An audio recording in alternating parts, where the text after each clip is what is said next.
Hello everyone, मैं हूं सचिन और आप सबका बहुत बहुत स्वागत है मेरे इस यूट्यूब चैनल पे, जहां पे हम लोग देख रहे हैं website development with PHP.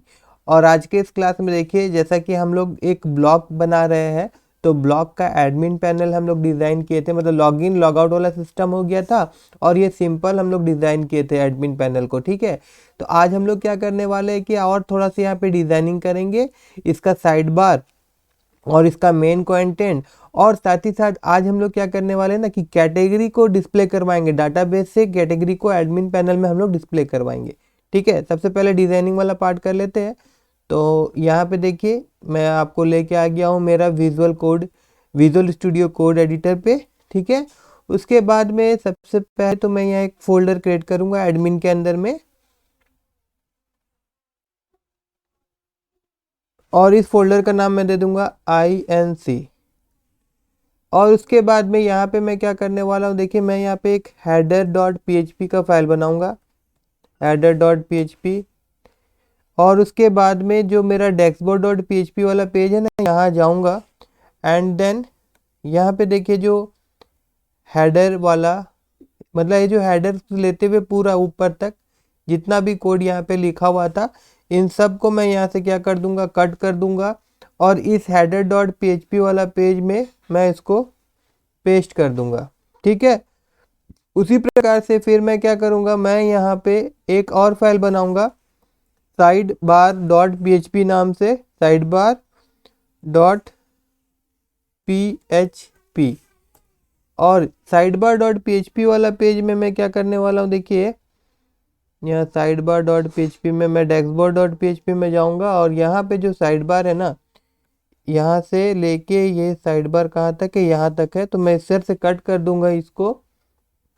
And then side bar में जाऊंगा और यहाँ पे मैं इसको पेस्ट कर दूंगा। ठीक है, तो ये साइड बार में ये चीज़ हमारा आ जाएगा।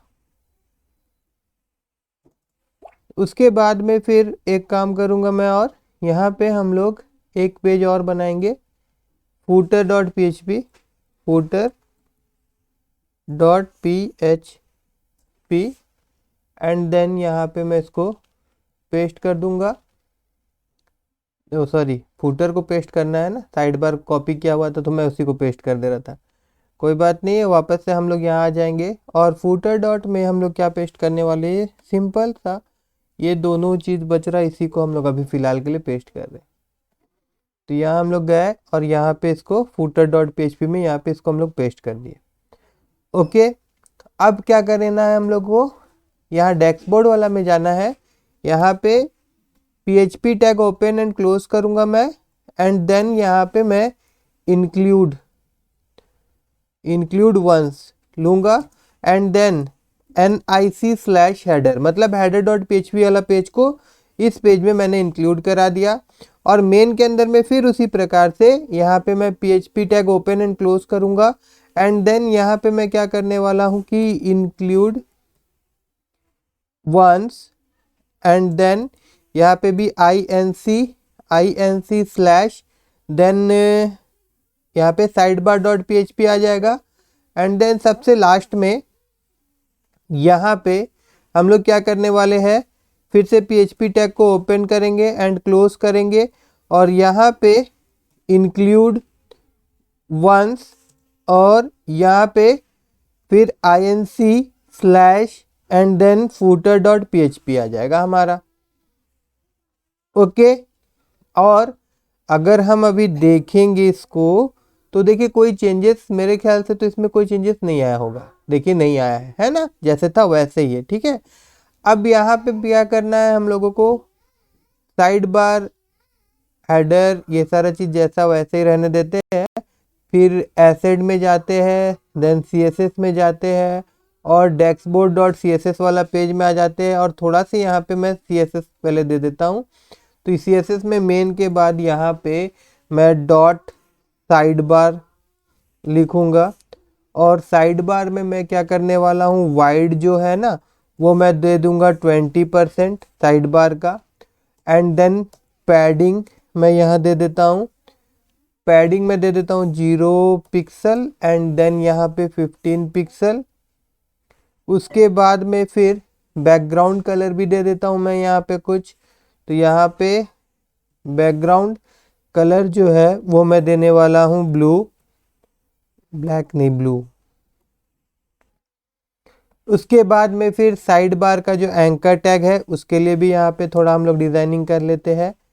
और यहाँ पे जो कलर होगा इसका COLOR कलर, वो मैं दूंगा CORN क्लोन सिल्क, ये कलर दे देते हैं हम लोग। एंड देन टेक्स्ट अलाइन जो रहेगा, टेक्स्ट अलाइन, टेक्स्ट अलाइन इसको हम लोग दे देंगे सेंटर, टेक्स्ट अलाइन को हम लोग कर देंगे सेंटर। एंड देन फिर यहाँ पे भी मैं पैडिंग दे दूंगा।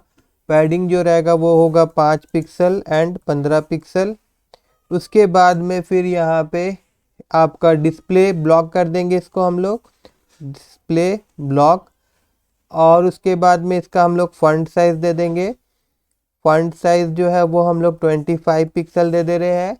उसके बाद में फिर यहाँ पे कंटेंट जो है, कंटेंट का भी हम लोग यहाँ पे कुछ दे देते हैं, जैसे कि यहाँ मैं लिख देता हूँ कंटेंट। एंड देन यहाँ पे इसका बैकग्राउंड, बैकग्राउंड। अब बैकग्राउंड में मैं यहाँ पे RGB कलर दे रहा हूँ। RGB कलर में यहाँ पे 190, 194, 122, एंड देन 15। ठीक है, ये RGB कलर हम लोग यहाँ दे दिए। और उसके बाद में फिर यहाँ पे इसका वाइड, WITH वाइड जो रहेगा वो मैं कर दे रहा हूँ 80%। एंड देन यहाँ पे हल्का सा एक पैडिंग भी दे देते हैं हम लोग, थोड़ा सा 5 पिक्सल का। और उसके बाद में अगर हम लोग यहाँ जाएंगे और इसको अगर रिफ्रेश करेंगे तो यहाँ पे कुछ चेंजेस देखने को नहीं मिल रहा है हम लोगों को। कोई बात नहीं है, एक बार मैं इसको राइट क्लिक करता हूँ, देन व्यू पेज में जाऊंगा, देन इसमें जाएंगे और एक बार इसको मैं रिफ्रेश कर दूंगा तो देखिए यहाँ पे आ गया। फिर यहाँ पे भी जाके थोड़ा रिफ्रेश कर देते हैं और अगेन मैं यहाँ जाके एक बार रिफ्रेश करता हूँ। देखिए हम लोग जो स्टाइल प्रोवाइड किए थे यहाँ पे आ गया है, ठीक है ना। अब हम लोग क्या करेंगे कि यहाँ वापस हम लोग आ जाते हैं आपका डेस्क, हाँ डेस्क बोर्ड में ही आ जाते हैं। और डेस्क बोर्ड में आने के बाद में यहाँ पे मैं यहाँ पे ऐसे रहने देता हूँ, अभी कुछ नहीं करता हूँ, ठीक है। कंटेंट में हम लोग मेन लिख के ही छोड़ देते हैं। हाँ, एक हम लोग और यहाँ पे पेज बनाएंगे एडमिन में, यहाँ पे एडमिन में ही एक पेज बनाएंगे हम लोग, cat cat list dot PHP नाम से, ठीक है। तो कैटलिस्ट डॉट PHP नाम से जो पेज रहेगा, यहाँ पे मैं क्या करूँगा, देखिए डेस्क बोर्ड में जो भी चीज़ है इन सबको ही मैं यहाँ से कॉपी कर रहा हूँ और यहाँ पे कैटलिस्ट डॉट PHP में यहाँ मैं पेस्ट कर दे रहा हूँ, ठीक है ना। यहाँ पे मैंने क्या किया, पूरा को पूरा यहाँ पे पेस्ट कर दिया। और यहाँ पे जो कंटेंट है मेन मैंने हटाया यहाँ पे, और यहाँ पे मैं एक div ले रहा हूँ और div डॉट, यहाँ मैं टेबल लिख रहा हूँ। और उसके अंदर में फिर यहाँ पे हम लोग क्या करने वाले हैं, यहाँ एक हम लोग टेबल बनाएंगे, ठीक है ना। यहाँ पे मैं एक टेबल बनाऊंगा, तो देखिए किस प्रकार से, यहाँ पे मैं लिखूंगा टेबल। और ये जो टेबल होगा हमारा, इसका मैं ID दूंगा, टेबल ID जो रहेगा मेरा लिख दूंगा मैं यहाँ पे cat_TABLE टेबल। और उसके बाद में फिर यहाँ पे क्लास इज इक्वल टू मैं यहाँ दे दूंगा डिस्प्ले। और उसके बाद STYLE style is equal to मैं यहाँ दे दूंगा wide, style is equal to then wide WITH wide, WIDTH wide is to 100%, ठीक है। उसके बाद में इसके अंदर में हम लोग कुछ इस प्रकार से टेबल देंगे, सारा चीज मैं यहाँ से ले आता हूँ, देखिए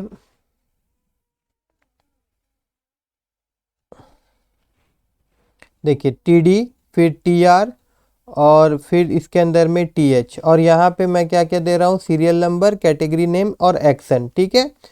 और ये सब देने के बाद में हम लोग अब एक जगह जाएंगे। कहाँ हम लोग जाएंगे, यहाँ पे आपका, यहाँ पे एक आता है आपका डाटा टेबल, डाटा टेबल, ठीक है। तो डाटा टेबल में जाएंगे हम लोग। डाटा टेबल में जाने के बाद में आप नीचे आ जाइएगा। नीचे आने के बाद में देखिए आपको जावा स्क्रिप्ट का ये दो कोड चाहिए। तो ये दो कोड जो है हम लोग यहाँ से लेंगे। तो इसके लिए मैं यहाँ क्लिक करता हूँ और क्लिक करने के बाद में यहाँ मैं इसको कॉपी कर ले रहा हूँ एंड देन footer.php में जा रहा हूँ।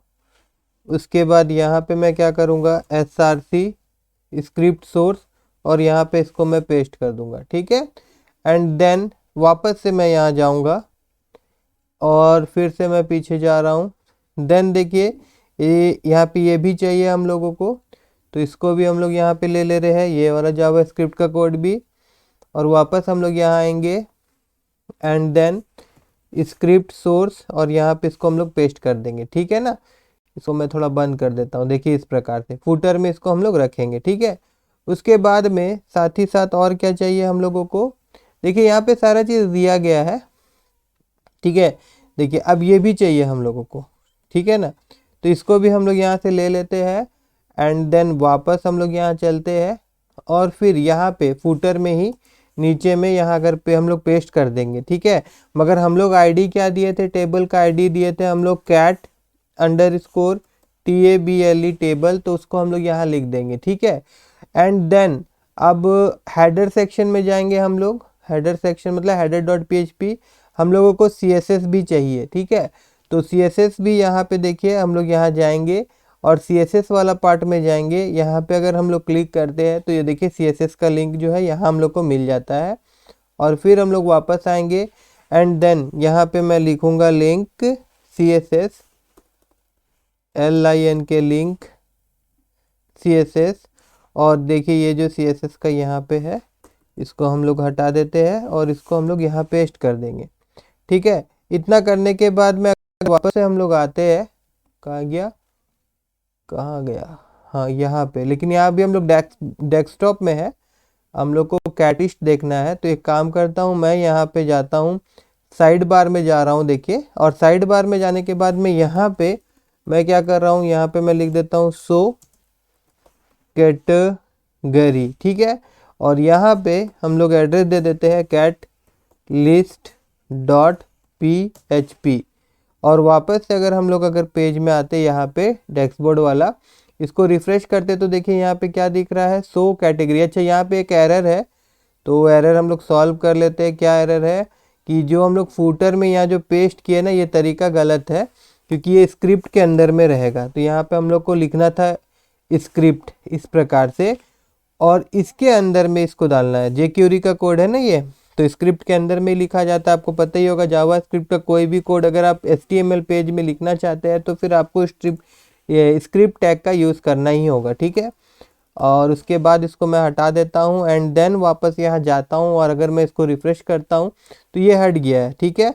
और अगर मैं यहाँ शो कैटेगरी में क्लिक करता हूँ तो देखिए इस प्रकार से हम लोगों को टेबल मिल जाएगा। हम लोग का जो सिंपल टेबल था और डाटा टेबल का प्लगइन हम लोग यूज़ कर रहे हैं, तो हम लोगों को इस प्रकार से मिल जा रहा है। अब हमारा काम क्या रहेगा कि हम लोग यहाँ पे जो no data available in the table दिखा रहा है, यहाँ पे डाटाबेस में जाएंगे और डाटाबेस से डाटा को रिट्रीव करके यहाँ पे हम लोग दिखाएंगे। अब हम लोग चलते हैं डाटाबेस में और उसके बाद यहाँ पे डाटाबेस में हम लोग क्या करेंगे, यहाँ पे मैंने मेरा जो डाटाबेस था ब्लॉग नाम का, वहाँ मैं जा रहा हूँ। देन यहाँ पे मैं कैटेगरी नाम का एक टेबल बनाऊंगा, ठीक है। और इसमें मैं 2 कॉलम रखना चाहता हूँ एंड देन मैं गो में क्लिक करूँगा। उसके बाद यहाँ पे इसका नाम मैं cat_id रखूँगा और यहाँ पे इसका लेंथ मैं 20 दे देता हूँ। देन ऑटो इंक्रीमेंट में मैं क्लिक कर देता हूँ। उसके बाद यहाँ पे मैं इसका नाम cat_name रखूँगा। एंड देन यहाँ पे मैं varchar इसका डाटा टाइप रखूँगा और यहाँ पे मैं 255 इसका लेंथ लूँगा, ठीक है। और उसके बाद मैं यहाँ पे सेव में क्लिक कर देता हूँ। तो ये देखिए एक कैटेगरी हमारा मतलब एक टेबल बन गया कैटेगरी नाम का। अब इसके अंदर में कुछ हम लोग डाटा यहीं से इंसर्ट कर देते हैं। यहाँ पे मैं लिखूँगा HTML, यहाँ पे मैं लिखूँगा CSS। देखिए कैट नेम ही देना है क्योंकि कैट आईडी तो ऑटो इंक्रीमेंट है ना। उसके बाद यहाँ पे मैं 2 और डाटा डालना चाहता हूँ, तो यहाँ मैं दे देता हूँ जावा। और उसके बाद में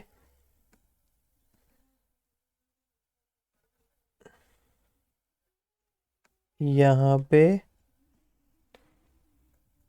पाइथन और उसके बाद में यहाँ मैं गो में क्लिक कर दूंगा, ठीक है।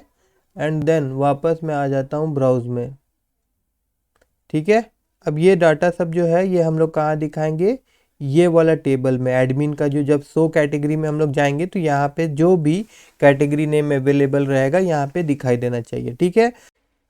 चलिए अब हम लोग चलते हैं विजुअल कोड में, ठीक है। और उसके बाद यहाँ पे हम लोग को जाना होगा, सबसे पहले हम लोग हेडर में जाएंगे। और हेडर में जाने के बाद में देखिए अब हम लोगों को डाटाबेस कनेक्शन का ज़रूरत पड़ेगा ना। तो डाटाबेस कनेक्शन के लिए हम क्या करेंगे, यहाँ पे हम लोग 2 फाइल यहाँ पे इंक्लूड कराएंगे। एक फाइल से ही काम हो जाएगा मगर हेडर में मैं अभी 2 फाइल इंक्लूड करवा लेता हूँ क्योंकि जब भी काम पड़ेगा तो बार बार हम लोग को यहाँ आने का ज़रूरत नहीं होगा। तो एक फाइल जो है वो है आपका क्या db.php वाला फाइल को इंक्लूड करवा ले रहे हैं। एंड देन फिर एक फाइल जो है आपका इंक्लूड वंस, और एक फाइल आपका यहाँ पे मैं आता हूँ। एंड यहाँ पे फाइल का नाम है आपका func, फंक्शन जिसमें हम लोग बनाए हैं, ठीक है। हालांकि अभी उसका ज़रूरत नहीं है फिर भी मैं अभी इसको इंक्लूड करवा ले रहा हूँ हेडर में। तो fun.php अगर मैं लिख दूँ तो ये 2 फाइल क्या हुआ इंक्लूड हो गया है। उसके बाद अब क्या करना है कि देखिए अभी यहाँ पे मेरे को इससे कोई मतलब नहीं है, फूटर से कोई मतलब नहीं है, dashboard.css कोई मतलब नहीं है।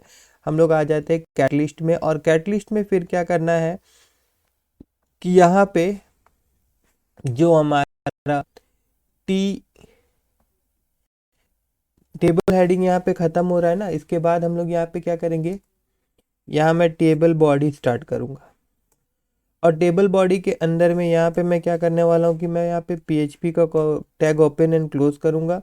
और उसके बाद में मैं यहाँ पे क्या कर रहा हूँ, मैं एक क्यूरी चलाऊँगा, सेलेक्ट इक्वल टू क्यूरी क्या होगा मेरा, सेलेक्ट ऑल फ्रॉम कैटेगरी, ठीक है। कैटेगरी टेबल जो है हमारा, तो select all from category order by cat ID cat_id, और ये डिसेंडिंग ऑर्डर में इसको हम लोग रखेंगे, ठीक है। उसके बाद में फिर यहाँ पे एक वेरिएबल में ले रहा हूँ रिजल्ट नाम का। और अब इस क्यूरी को एग्जीक्यूट कराना है हम लोगों को, तो उसके लिए क्या लिखूँगा मैं, mysqli_query, ठीक है। और इसमें देखिए क्या चाहिए, हम लोग को कनेक्शन चाहिए, तो इसीलिए मैंने db वाला फाइल को कनेक्ट करवाया है, मतलब इंक्लूड करवाया है। तो पहले कनेक्शन पास करेंगे और फिर जो हमारा क्यूरी है उसको हम लोग पास करेंगे। अगर आप भूल गए तो मैं आपको एक बार याद दिला दूं कि देखिए यहाँ पे जो db.php है, जब हम लोग इसको कनेक्ट किए थे डाटाबेस के, एट दैट टाइम हम लोग एक वेरिएबल बनाए थे CONN नाम का। और अभी हम लोग क्या किए, इस फाइल को यहाँ पे इंक्लूड कराया है at the top of the page. कहाँ पे, हेडर वाला फाइल में। ये देखिए हेडर वाला फाइल में हम लोग db.php इंक्लूड करवाए, ठीक है ना। अब हम लोग कैटलिस्ट में जब जा रहे हैं तो क्या है कि यहाँ पे ऑलरेडी हेडर जो फाइल है ना वो इंक्लूडेड है, तो इस प्रकार से मेरे को वो कनेक्शन वाला वेरिएबल मिल जा रहा है। ठीक है, तो अब इसके बाद मैं क्या करूँगा, मैं यहाँ पे लिखूँगा इफ ब्रैकेट एंड देन यहाँ पे रिजल्ट, मतलब अगर ये अच्छा तरह से एग्जीक्यूट हुआ है तो आगे का काम ये करेगा और अदरवाइज ये नहीं करेगा। ठीक है, तो यहाँ पे मैं क्या करूँगा, मैं एक आई नाम का भी वेरिएबल ले रहा हूँ सीरियल नंबर के लिए, इज इक्वल टू इसका वैल्यू मैं 0 कर दूंगा। एंड देन यहाँ पे मैं वाइल लूप चला रहा हूँ, वाइल लूप में इसके अंदर में भी एक वेरिएबल मैं लूँगा रो नाम का, और उसके बाद में यहाँ पे माई सीक्वल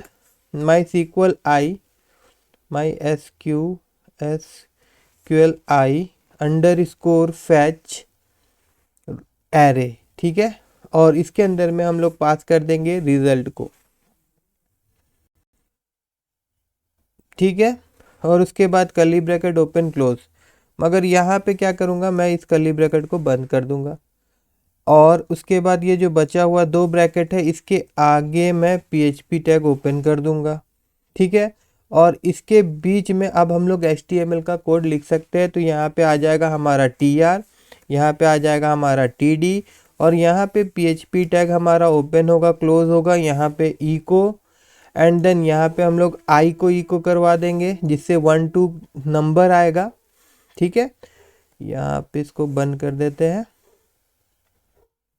और उसके बाद में फिर यहाँ पे TD and then PHP tag open and close होगा, और फिर यहाँ पे इको, और यहाँ पे हम लोग लिखेंगे रो और bracket open close, and then यहाँ पे क्या आएगा, यहाँ पे जो फील्ड का नाम होता है टेबल में, जैसे हमारा कैट नेम है ना फील्ड का नाम, वो यहाँ देना होगा।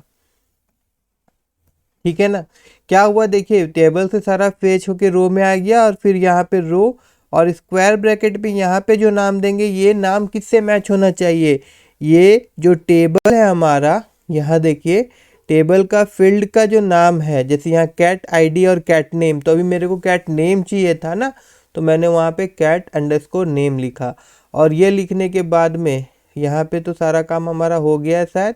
यहाँ पे जाके अगर मैं रिफ्रेश करता हूँ तो देखिए यहाँ पे पाइथन जावा CSS HTML ये सारा आ जा रहा है, मगर यहाँ पे ये सीरियल नंबर में 00 आ रहा है, तो ये 00 इसलिए आ रहा है क्योंकि इसको हम लोगों ने यहाँ पे वाइल लूप में इंक्रीमेंट नहीं करवाया था। तो यहाँ पे मैं क्या करता हूँ कि यहाँ पे इस आई का वैल्यू को मैं इंक्रीमेंट करवा देता हूँ प्लस प्लस करके।